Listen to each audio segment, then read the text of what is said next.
Bienvenidos a esta nueva exploración de la Unidad 3 de Teología Bíblica. Hoy tenemos por delante un recorrido fascinante, la verdad. Vamos a meternos de lleno en conceptos que a veces pueden ser un poco duros de pelar.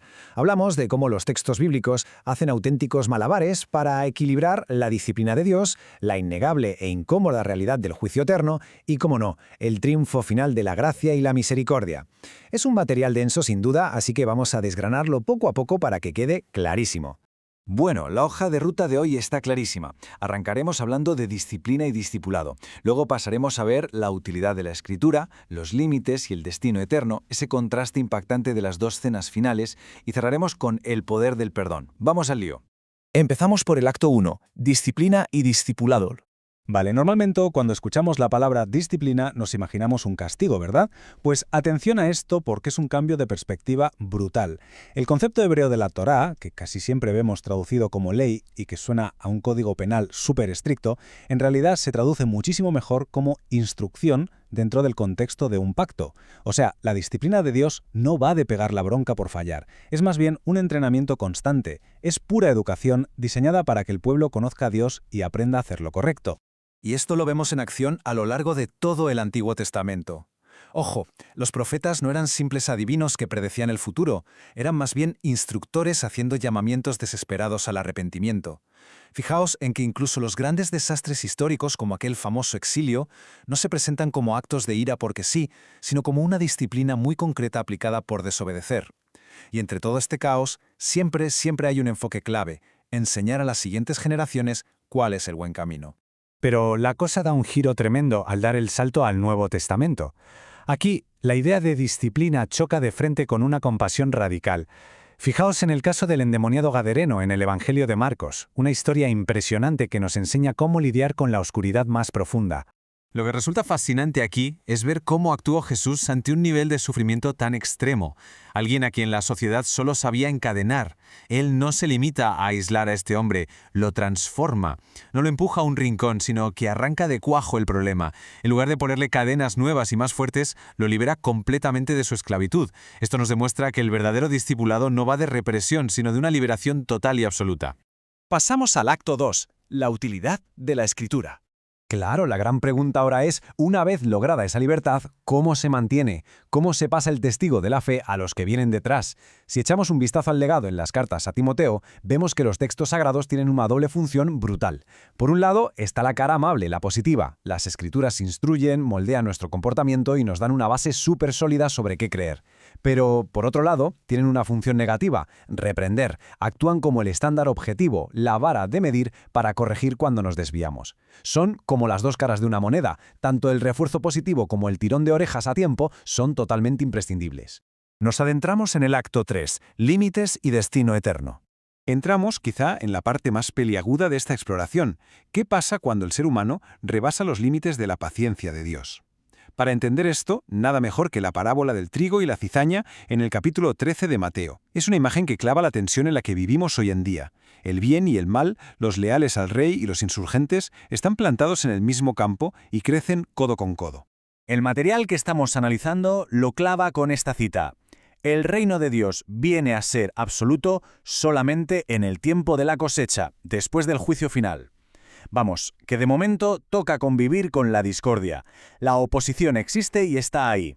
El triunfo del bien no va a silenciar a sus detractores de un plumazo hasta que el juez regrese. Es lo que hay por ahora. El punto crucial aquí es que en un universo regido por un Dios perfectamente justo, hasta la paciencia más inmensa tiene sus líneas rojas. Este análisis teológico expone de forma muy objetiva que la rebelión constante, el negarse en rotundo a cambiar, lleva de cabeza a la destrucción. Y no se presenta como una rabieta divina, sino como la consecuencia lógica y estructural de dar la espalda a la fuente de la vida. Pasamos al acto 4, las dos cenas finales. Para que visualicemos el destino final de unos y otros, el libro del Apocalipsis nos planta dos banquetes que son como el día y la noche. El primero es la fiesta por excelencia, la cena de las bodas del Cordero. Es la recompensa máxima a la lealtad, una invitación por todo lo alto a sentarse en la mesa del reino definitivo, con cánticos de victoria y un ambiente de celebración espectacular.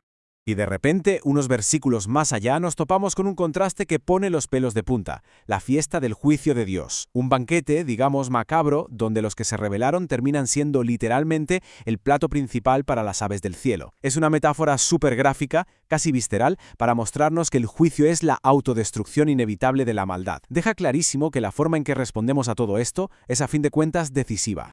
Todo esto pone sobre la mesa unas cuestiones de bastante peso. ¿Qué es lo que hace que hoy en día, sobre todo cuando hablamos con las generaciones más jóvenes, cueste tantísimo abordar el tema de la condenación eterna? ¿Nos estaremos perdiendo alguna pieza fundamental del puzzle sobre cómo encajan la justicia y la paciencia divina? Son preguntas directas que el material nos lanza para que no esquivemos las realidades difíciles. Y finalmente llegamos al acto 5, el poder del perdón.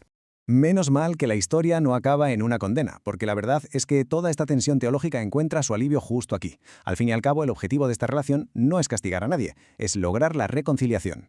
Todo gira en torno a lo que recibimos por gracia, y por pura lógica debemos dar también por gracia. Hablamos del tremendo regalo del perdón, movido por la misericordia, que le da la vuelta por completo a nuestra forma de relacionarnos. Y a la hora de la verdad, en el día a día, este proceso es súper práctico. El camino a la reconciliación empieza por dar la cara y asumir la responsabilidad de nuestros propios actos.